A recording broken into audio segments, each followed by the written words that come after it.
History isn't just full of surprises, it's absolutely deranged.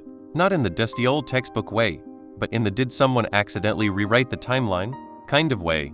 Some of these facts will feel like you just walked into a parallel universe. Because really, how do you make sense of the fact that samurai and fax machines coexisted? Or that we landed on the moon before someone had the bright idea to add wheels to a suitcase? What you're about to hear are 27 moments from the historical record that sound completely fake, but are 100%, painfully, absurdly true. And just a heads up, at least one of these is going to make you stop, stare, and question reality for a solid 5 minutes. 1. Chainsaws were invented to help with childbirth. And no, that is not a typo from a horror movie script. In the 1780s, two Scottish doctors named John Aitken and James Jeffrey invented a small hand-cranked chainsaw for a procedure called symphysiotomy. When babies got stuck during delivery and could not pass through the birth canal, doctors would use this device to cut through the mother's pelvic bone. There was no anesthesia, just a hand-cranked chain with teeth doing exactly what it was built to do while the woman was fully conscious. Cesarean sections existed, but were extremely dangerous and usually fatal at the time. So this was somehow the better option. It was only later, like decades later, that someone looked at the chainsaw and said, "Hey, you know what? This would be great for cutting trees." Humanity truly has a talent for inventing terrifying things first and finding reasonable uses for them later. 2. The last recorded execution by guillotine in France took place on September 10, 1977. 1 month later, Star Wars premiered in French theaters. Think about that timeline for a second. Luke Skywalker is swinging his lightsaber around, and somewhere in France, they just finished using a blade design during the French Revolution to execute a convicted murderer named Hamida Jandabai. The guillotine was still on the books as the official method of capital punishment until 1981, when France abolished the death penalty entirely. So, you had an era where people were lining up to see laser battles in space, disco was at its peak, and the French government was still using 18th century decapitation technology. The 1970s were truly a wild time where the future and the past just decided to coexist in the most uncomfortable way possible. 3. The fax machine was patented in 1843 by a Scottish inventor, Alexander Bain. Let that sink in. 1843. That is before the American Civil War, before the light bulb, before indoor plumbing was even a thing for most people. Meanwhile, the samurai class in Japan was not officially abolished until 1868, which means for about 25 glorious years, a samurai could have theoretically sent a fax. Abraham Lincoln was president until 1865. So yes, Honest Abe could have received a fax from the shogun himself asking about trade deals or whatever. The technology was primitive, basically using electrical signals to scan and reproduce images over wire, but it worked. So the next time your office fax machine jams and you curse the technology, just remember that thing is older than the abolition of feudalism in Japan. 4. In 1932, the Australian government declared war on emus, actual real flightless birds, and the emus won. Veterans from World War I had been given farming land in Western Australia, and when about 20,000 emus migrated through and started destroying crops, the farmers demanded military intervention. The government sent soldiers armed with Lewis guns, which are heavy machine guns, to cull the population. What followed was an absolute disaster. The emus scattered into small groups, outmaneuvered the soldiers, and could take multiple bullets without going down. After 6 days and about 10,000 rounds of ammunition, they had killed maybe a couple hundred birds. The operation was quietly called off, and politicians in parliament joked that the emus deserved medals for winning every round. The major in charge later noted the birds employed guerrilla tactics with remarkable effectiveness. Australia lost a war to birds. It is in the history books. 5. Napoleon Bonaparte, the military genius who conquered most of Europe, was once attacked by a horde of rabbits and ran away. This is not a joke. In 1807, after signing the treaties of Tilsit, Napoleon wanted to celebrate with a rabbit hunt. His chief of staff, Alexander Berthier, organized the event and gathered about 3,000 rabbits for the occasion. The problem? Berthier got domesticated rabbits instead of wild ones. When the cages opened, instead of scattering in fear like wild rabbits would, these fluffy monsters charged directly at Napoleon and his hunting party. They saw humans and thought, feeding time, not run for our lives. Hundreds of rabbits swarmed the Emperor of France. According to historian David Chandler, the rabbits demonstrated a finer understanding of Napoleonic strategy than most of his generals by flanking him from two sides. Napoleon retreated to his carriage and fled the scene, reportedly throwing rabbits out of the window as they tried to follow him inside. 6. Sharks have been swimming in Earth's oceans for approximately 450 million years. Trees, the ones that grow on land with trunks and leaves, have only been around for about 385 million years, which means sharks are older than trees by about 65 million years. Sharks were cruising through ancient oceans when the continents were still smashed together in weird configurations, and land was basically barren rock. They predate the dinosaurs by about 200 million years. They survived 5 mass extinction events, including the one that killed the dinosaurs. And they did all of this before any tree anywhere had figured out how to grow. When the first forests appeared, sharks had already been evolving for longer than modern humans have existed, times 1,000. They watched fish develop legs and crawl onto land. They are basically the permanent background characters of Earth's history, except they have hundreds of teeth and zero mercy. 7. Cleopatra lived closer to the invention of the iPhone than to the construction of the Great Pyramids. This is the one that breaks most people's brains. The Great Pyramid of Giza was completed around 2560 BC. Cleopatra was born in 69 BC and died in 30 BC. That means the pyramids were already about 2,500 years old when she was alive. They were ancient history to her. Meanwhile, from Cleopatra's death to the first iPhone in 2007 is only about 37 years. So, if Cleopatra looked back at the pyramids, it would be like us looking back at something built 500 years before the Roman Empire even existed. The pyramids were old when history was young. Cleopatra lived in a world of advanced Roman politics, Hellenistic culture, and sophisticated philosophy. To her, the pyramids were mysterious ancient relics, not recent construction projects. Time is not a flat circle. It is a complete mess. 8. Woolly mammoths were still walking the earth when the Egyptians were building the pyramids. This is not some fringe theory. The timelines overlap directly. The Great Pyramid of Giza was completed around 2560 BC. Meanwhile, a population of woolly mammoths survived on Wrangel Island, a remote Arctic island off the coast of Siberia, until approximately 2000 BC. That means mammoths existed for about 500 to 600 years after the pyramids were built. So while Egyptian pharaohs were being entombed in massive stone monuments, fuzzy elephants with massive tusks were still munching on grass in the Arctic. Granted, these were an isolated population on one island, not exactly roaming the plains in huge numbers. But still, if a particularly adventurous Egyptian had somehow made it to the Arctic, they could have seen a living mammoth. The Ice Age and the Age of Pyramids existed simultaneously. Timeline completely shattered. 9. Sudan has more pyramids than Egypt. Egypt has about 118 to 138 pyramids, depending on how you count. Sudan has over 200. Some estimates say up to 255 in its ancient Nubian lands. These are the pyramids of Meroe and other Kushite sites built by the rulers of the Kingdom of Kush between roughly 700 BC and 300 AD. They are generally smaller and steeper than Egyptian pyramids, but there are just more of them. The Kingdom of Kush was a powerful African civilization that traded with and sometimes conquered Egypt. Yet almost nobody visits these pyramids. Egypt gets over 9 million tourists per year at the Giza complex. Sudan gets a tiny fraction of that. Some of the Sudan pyramids were damaged by treasure hunters, most notably Italian explorer Giuseppe Ferlini, who demolished the tops of about 40 pyramids in the 1830s looking for gold. Marketing and instability have kept Sudan's pyramids relatively unknown. 10. Swiss women could not vote in federal elections until 1971, the same year Intel released the first microprocessor, the same year the Soviet Union put a space station in orbit. Humans were literally conquering space.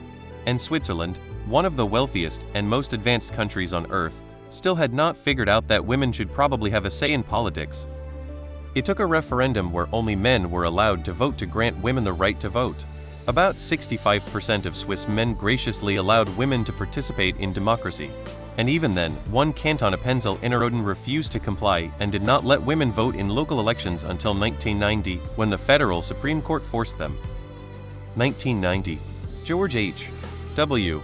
Bush was president, the Berlin Wall had fallen, and one Swiss canton was still debating whether women counted as full citizens. Progress is not linear, especially in Switzerland. 11. In 1980, the city of Detroit gave Saddam Hussein a key to the city. The same Saddam Hussein who would later become America's enemy number one, invade Kuwait, and spark the Gulf War. At the time, Iraq was seen as a potential ally against Iran, and Saddam had donated nearly $500,000 to a Chaldean church in Detroit, home to a large Iraqi Christian community. Mayor Coleman Young authorized the honor, and a delegation traveled to Baghdad to present the key. This was during the peak of Iran-Iraq relations being terrible and American-Iranian relations being even worse after the hostage crisis. The United States was actively supporting Saddam against Iran. Geopolitics makes for strange bedfellows, and 1980 was a time when American officials posed for photos with a future war criminal. The key has never been revoked. Technically still exists somewhere in the city records. 12. In 1989, PepsiCo briefly became the owner of 17 submarines, a cruiser, a frigate, and a destroyer. At that moment, Pepsi had the 6th largest military fleet in the world. This happened because the Soviet Union was desperate for Pepsi. Seriously, Pepsi had entered the Soviet market in the 1970s, but since Soviet rubles were worthless on international markets, they had to barter. First, they traded vodka. When that deal needed renegotiating, the Soviets offered military ships instead, old decommissioned ships destined for scrap. But still, Pepsi accepted and immediately sold them to a Swedish company for recycling. For a brief window, a soft drink company had more firepower than most countries. Pepsi's CEO at the time jokes to National Security Advisor Brent Scowcroft, "We are disarming the Soviet Union faster than you are." The Cold War was truly strange, and apparently cola was a more effective diplomatic tool than anyone expected. 13. Abraham Lincoln is in the National Wrestling Hall of Fame. The same Abraham Lincoln who gave the Gettysburg Address, freed the slaves, and wore that iconic top hat was also an absolute beast in the wrestling ring. Standing at 6'4", which was enormous for his era, Lincoln was known throughout Illinois for his wrestling skills. His estimated record is approximately 299 wins and only one loss over a 12-year wrestling career. One famous match was against Jack Armstrong, the local champion of New Salem. Armstrong started fighting dirty, so Lincoln just picked him up and slammed him into the ground. After that, Armstrong's gang, the Clary's Grove Boys, became Lincoln's loyal supporters. Lincoln himself once reportedly said, "I am the big buck of this lick," which was 19th century trash talk. So, the great emancipator could have also body-slammed you into next week if circumstances required it. 14. Teaching at Oxford University started around 1096, making it the oldest university in the English-speaking world. The Aztec Empire was not founded until 1325 when the city of Tenochtitlan was established on an island in Lake Texcoco. By the time the Aztecs were building their famous pyramids and developing their sophisticated civilization, Oxford had already been educating students for over 200 years. When Spanish conquistadors arrived and marveled at the wonders of the Aztec capital, calling it more magnificent than anything in Europe, Oxford was old enough to have alumni traditions. European higher education predates entire civilizations that we think of as ancient. Oxford was there for the Crusades, the Black Death, the Wars of the Roses, the Renaissance, and the Reformation, all before the Aztecs even reached their peak. By 1428, when the Aztec Triple Alliance formed and the empire really got going, Oxford was already over 300 years old. 15. In November 1952, the Israeli government offered Albert Einstein the presidency of Israel. The man who discovered relativity, revolutionized physics, and became the most famous scientist of the 20th century was asked to lead a nation. This happened after the death of Chaim Weizmann, Israel's first president. Prime Minister David Ben-Gurion felt obligated to offer the position to the greatest Jew on earth. Einstein politely declined, saying he lacked the natural aptitude and experience for dealing with people. He was 73 years old and preferred spending his remaining years on physics rather than politics. The Israeli presidency is largely ceremonial, so Einstein would not have been running the country day to day. But still, imagine introducing yourself as Albert Einstein, President of Israel. He could have been both the father of modern physics and a head of state. Instead, he stayed in Princeton and kept working on unified field theory, which he never completed. 16. Nintendo, the company that brought you Mario, Zelda, and countless childhood memories, was founded in 1889. That is not a typo. To put this in perspective, when Nintendo opened its doors in Kyoto, Japan, making handmade playing cards, Jack the Ripper was still terrorizing the streets of London, and the Eiffel Tower was literally under construction. The company is older than radio, older than powered flight, older than both world wars. Fusajiro Yamochi started the company selling Hanafuda cards, a traditional Japanese card game that had been associated with gambling and yakuza. Nintendo would spend nearly a century as a playing card company before pivoting to toys and eventually video games in the 1970s. So Mario's corporate grandfather was basically a Victorian-era card shop owner who had no idea his company would one day dominate the global entertainment industry. 17. On July 20, 1969, Neil Armstrong and Buzz Aldrin walked on the moon. The pinnacle of human achievement, hundreds of thousands of engineers, billions of dollars, and the most complex machinery ever built up to that point. And yet, we did not invent wheeled luggage until 1970. Bernard Sato, a luggage executive, was struggling through an airport with heavy suitcases when he saw a worker rolling a heavy machine on a wheeled platform. That is when the light bulb went off. We literally figured out how to escape Earth's gravitational pull, navigate through the void of space, land on another celestial body, collect samples, and return home safely. But nobody thought, hey, what if suitcases had little wheels on them? Sato had to fight to convince department stores to even stock his invention. They thought it was unnecessary. We shot men to the moon, but considered rolling luggage too innovative. Humanity is amazing and also deeply weird. 18. Pablo Picasso died on April 8, 1973. Pink Floyd released The Dark Side of the Moon on March 1, 1973. The legendary artist who pioneered Cubism, influenced virtually every art movement of the 20th century, and seemed to belong to some distant era of history, was alive to potentially listen to one of the greatest rock albums ever made.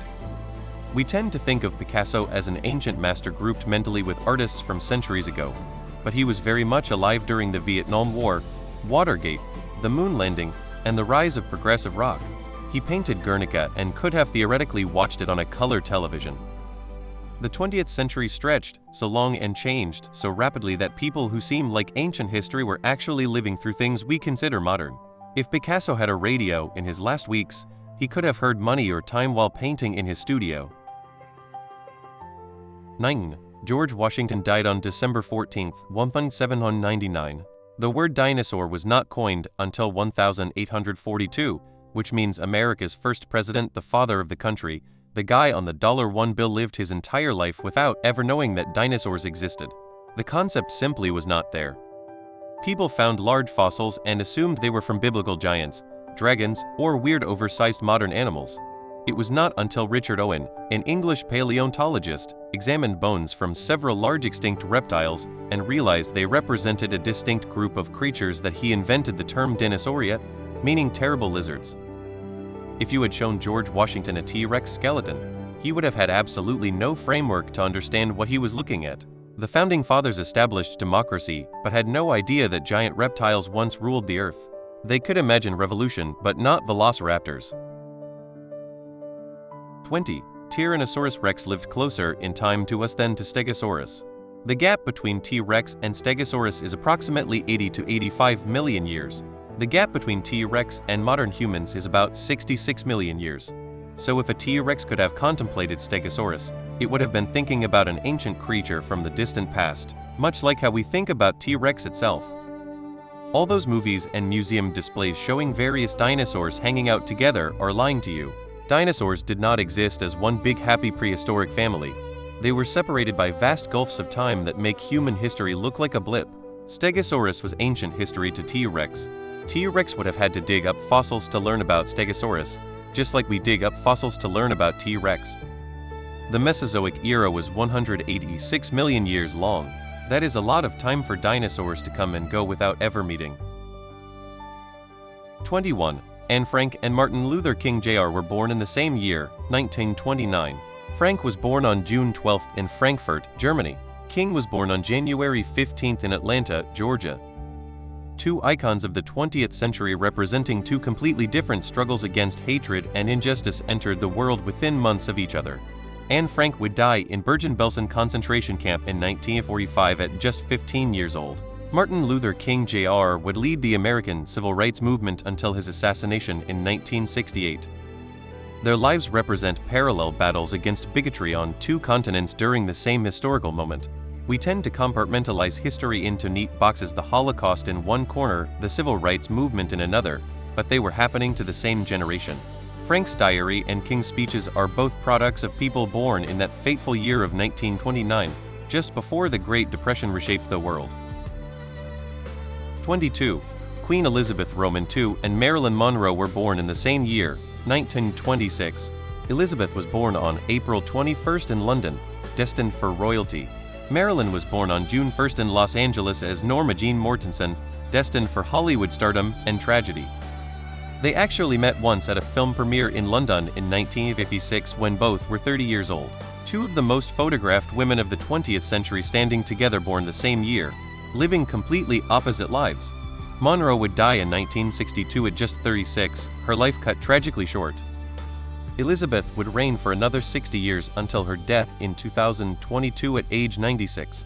One represented glamour, vulnerability, and the dark side of fame. The other represented duty, stability, and tradition. Same birth year, same era, same celebrity, but completely different trajectories through the 20th century. 23. Ancient Romans used urine as mouthwash to whiten their teeth. Both human and animal urine were collected for this purpose, and it was not considered weird at all. The ammonia in urine actually does have bleaching properties, so from a purely chemical standpoint, they were not wrong. The Roman poet Catullus even mocked a man for having suspiciously white teeth, implying he must have been gargling pee daily. Urine was so valuable for various industrial purposes, including tanning leather and dyeing cloth, that Emperor Vespasian actually taxed it. When his son complained about money coming from such a disgusting source, Vespasian held up a coin and reportedly said, "Does this smell bad to you?" The phrase "money does not stink" comes directly from Roman urine economics. So, next time you use whitening toothpaste, just appreciate that modern chemistry has found alternatives to what Romans considered a perfectly normal hygiene routine. 24. The London Underground opened its first line in 1863. Cowboys were still having shootouts in the American West. The Civil War was raging and people still traveled by horseback across most of the world. Meanwhile, in London, gentlemen in top hats were taking the subway to work. The Metropolitan Railway ran from Paddington to Farringdon using steam locomotives that filled the tunnels with smoke so thick that passengers sometimes fainted. But still, it was an underground train a full decade before the telephone was invented.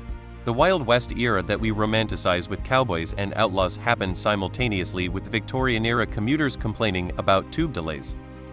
Doc Holliday and Wyatt Earp were doing their thing while Londoners were reading newspapers on the tube. Civilization was just developing at wildly different speeds in different places. The future and the past literally coexisted on the same planet. 25. The Anglo-Zanzibar War of 1896 lasted between 38 and 45 minutes, making it the shortest war in recorded history. The British Empire demanded that the Sultan of Zanzibar step down. He refused. The British shelled his palace with 5 warships. The palace was destroyed. About 500 of the Sultan's defenders were killed or wounded, and British casualties were one sailor who was injured. The Sultan fled to the German consulate, and the whole thing was over before most people could finish breakfast. In fairness, war might be a generous term for what was essentially a very aggressive morning. But it is in the history books as an official conflict between two sovereign entities with a formal declaration and cessation of hostilities. The British Empire did not mess around when it came to gunboat diplomacy. Also, for context, you probably spend more time watching a single episode of television than this entire war lasted. 26. The Methuselah tree, a Great Basin bristlecone pine in California's White Mountains, is approximately 4,850 years old. Stonehenge was constructed between roughly 3000 BC and 2000 BC. This means the Methuselah tree was already a growing seedling, perhaps a century or two old, when ancient Britain started dragging those massive stones across the landscape. The tree was alive when Stonehenge was built, when the Egyptian pyramids were completed, when the Bronze Age gave way to the Iron Age, through the rise and fall of Rome, the Middle Ages, the Renaissance, and the Industrial Revolution. It is still alive today, standing in a secret location protected by the U.S. Forest Service because they do not want tourists loving it to death. This single organism has been photosynthesizing through nearly 5,000 years of human history. It was ancient when Jesus was born and just kept growing. The tree has witnessed in its silent way everything. 27. The American Civil War ended in 1865, nearly 160 years ago. Yet, As of 2024, there is still at least one widely reported child of a Civil War veteran alive. A man named William P. born in 1925 to a father who was born in 1944. That means a living person's parent fought in a war we consider ancient history. The generational bridge is staggering. Civil War veterans lived long enough to see automobiles, airplanes, and some even witnessed the atomic age. Albert Wilson, the last Union veteran, died in 1956, having lived through both World Wars and the beginning of the nuclear era. Someone who marched with Lincoln's army could have watched coverage of Hiroshima. The great-grandchildren of Civil War soldiers are still walking around today. History is not as distant as we think. It is connected by human lives, one generation handing off to the next in an unbroken chain that bridges centuries. So yeah, chainsaws used for childbirth. A soda company briefly controlling a navy. Napoleon literally retreating from a bunny ambush. The timeline of human history, it's not just weird, it's borderline intoxicated. Now it's your turn. What's the most backwards, out-of-order thing humanity ever invented after something way more complicated? We figured out space travel before wheeled luggage, so surely there's something even more ridiculous than that. Hit the comments and drop your wildest pick. Prove me wrong. Or better yet, prove just how strange we really are. And if you're into this kind of well-documented madness, hit subscribe. More historical chaos is just around the corner.